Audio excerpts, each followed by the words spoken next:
Oi pessoal, tudo bem com vocês? Hoje nós vamos falar sobre o processo de leitura e escrita e o pensamento lógico, né? Como ocorre esse processo, né, no cérebro das pessoas, tá bom? Então primeiro a gente precisa pensar que o nosso cérebro, ele tem várias funções.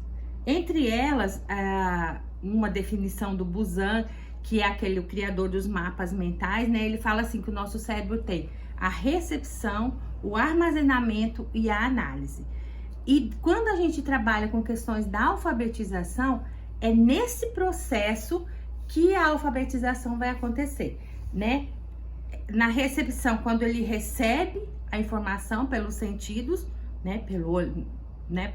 Primeiramente pelo olhar, olho a palavra, os símbolos, e aí eu vou armazenar, eu vou reter lá no meu cérebro essa informação, né, esse som, e vou conseguir acessá-la quando eu precisar. E aí depois tem a questão da análise. Meu cérebro vai analisar e reconhecer padrões. Sempre que aparecer o S e o A, vai ser o som Sá. Sempre que aparecer o B e o A, vai ser o som Bá. E aí meu cérebro vai fazer análise. Ó, casa, tem hora que o S tem som de Z, tem hora que o S tem som de S. Então eu preciso fazer essa análise. Então o cérebro ele vai ter essas três análises, essas três funções: recepção, armazenamento e análise. O que eu quero dizer com isso? Que essas funções são as funções que a gente usa para alfabetizar uma pessoa, tá? Então,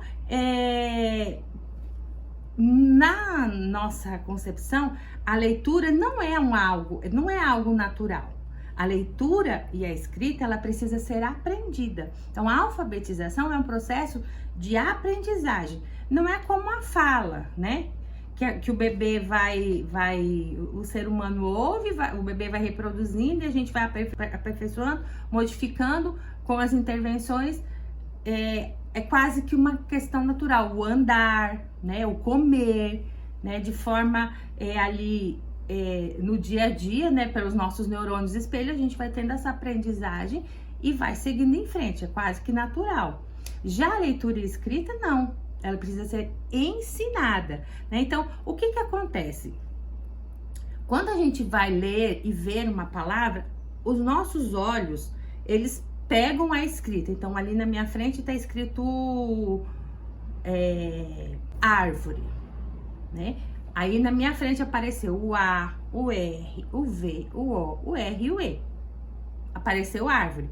O que acontece? O meu cérebro vai levar essa informação para a parte lá de trás do meu cérebrozinho, que a gente vai chamar de lóbulo occipital, que é lá no finzinho aqui do nosso cérebro que ele vai levar. Lá, nesse finalzinho, ele vai analisar. Lembra quando a gente falou sobre a dislexia?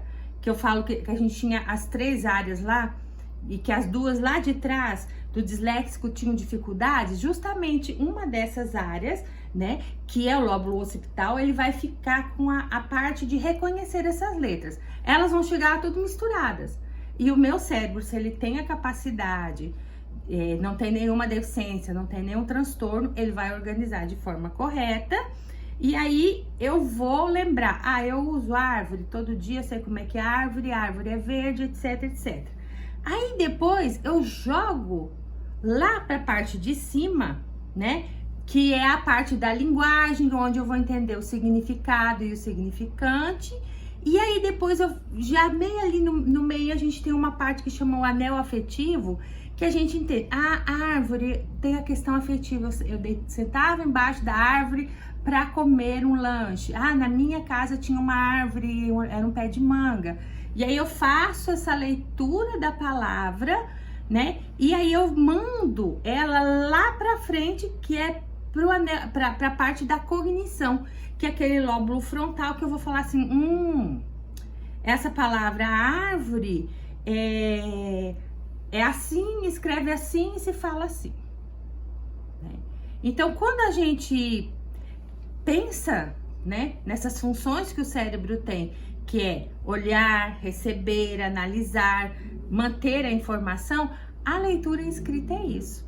Então, quando a gente pensa em alfabetização, nos processos cognitivos que envolvem essa alfabetização, a gente precisa analisar tudo que essa criança vem aprendendo ou deixando de aprender no percurso dela de aprendizagem, para a gente entender quais são os problemas que estão causando essa, digamos, dificuldade em ser alfabetizado, né? Lembrando que a alfabetização das crianças, ela começa desde do ventre da mamãe, quando a gente começa a cantar, depois quando a criança nasce, a gente nina ela através de canções, de rimas, de musiquinhas, e assim vai indo, vai para a pré-escola, trabalha a música, trabalha a rima, e vai indo, chega no primeiro ano, já começa a trabalhar o nome próprio, o nome disso, o nome daquilo, letrinha, começa a parte motora, né? Porque a criança precisa ter a questão motora da psicomotricidade para entender o traçado de uma letra, de outra letra, as diferenças, e assim vai se aprimorando. Então, nesse processo todo, né, a gente passa por vários processos cognitivos, que é a atenção, a linguagem, a memória de curto prazo, a organização motora e a consciência fonológica. Se a criança tem falha em algum desses itens, que é atenção, linguagem, memória de curto prazo, organização motora e consciência fonológica, eu vou ter dificuldade em obter uma aprendizagem significativa dessa criança. Então, lembrando que a gente tem vários tipos de atenção, né? Quando a gente falou o ano passado, lá no TDAH, a gente falou sobre isso, que é a atenção concentrada, a atenção alternada, sustentada e seletiva. A pessoa tem várias formas de manter a atenção. Então, uma hora eu tô falando com a criança um som, ela precisa lembrar da letra que aquele som traz. Isso tudo demanda uma organização da atenção do cérebro dela, do que ela tá ouvindo, do que ela tá vendo e do que ela tá escrevendo. Então, a atenção, ela é um critério super importante na hora da alfabetização. Quando a gente fala de linguagem, né, que é um processo da alfabetização, que é a partezinha do meio aqui, que corresponde depois do occipital, essa partezinha aqui do meio, onde vai estar a questão da linguagem, a questão da afetividade da palavra, eu preciso entender que algumas crianças, elas aprendem de forma verbal e outras não verbal. Então, tem aquelas que aprendem de forma mista. Por exemplo, tá escrito lá, não estacione, a palavra. Depois tem a plaquinha do E com um corte vermelho em cima. São duas linguagens. Uma tá me falando, não estacione, outra tá me mostrando o E, e eu vou entender de forma mista que aquela palavra e aquele símbolo me falam que eu não devo estacionar. Não estacionar me gera um comportamento e o não estacionar me gera uma frase com duas palavrinhas que eu preciso escrever e tem um som. E acontece alguma coisa. Então, essa comunicação, essa linguagem tem a ver com uma das funções cognitivas do cérebro. Imagine uma criança que tem dificuldade intelectual, ela tem dificuldade de entender esse processo como um todo. Então, ela vai com essa imagem das letras lá, joga para a parte da cognição e da linguagem, ela tem dificuldade, pode ser que é uma criança que tenha sofrido alguma lesão no cérebro, ela vai ter dificuldade de assimilar. É onde a gente encontra as dificuldades de aprendizagem, né? Onde eu preciso ver se existe ali um fator cognitivo que foi interrompido, que foi quebrado, ou existe ali um transtorno nessa criança que ela não aprende e não escreve, ou existe somente uma quebra de aprendizagem que não foi bem conduzida, tá? Então eu preciso analisar todo esse processo das funções do cérebro, né? Voltando, quais são as funções do cérebro que eu falei para vocês? Atenção, linguagem, memória de curto prazo, organização motora e consciência fonológica, né? Então, se tem dificuldade, tem quebra em algum desses, não vai acontecer uma alfabetização da forma que a gente quer, né? E quando a gente tem a questão cognitiva da memória, né? A nossa cognição em questão de memória, prejudicadas, por exemplo, uma pessoa que não tem déficit cognitivo, ela consegue memorizar algo, guardá-la no cérebro numa gavetinha e quando precisa, ela usa. Por exemplo, o som de uma letra, né? Então, eu sei que o B com o A vai sempre ser Bá, né? Então, eu sei que o S com o A vai ser Sá, mas ele pode ser Zá. Eu coloco essa informação lá. Se eu não tenho nenhuma dificuldade cognitiva, na hora que eu preciso, eu puxo e escrevo a palavra da forma correta. Se eu tenho essa dificuldade de armazenar, se eu tenho dificuldade, se eu tenho déficit de memória, eu vou ter dificuldade. Então, a gente precisa analisar se a criança tem, né, um déficit de memória. Desculpa. E quando a gente olha essas questões de cognição, eu preciso pensar se a criança tem uma aprendizagem motora, né? O que seria essa aprendizagem, essa organização motora?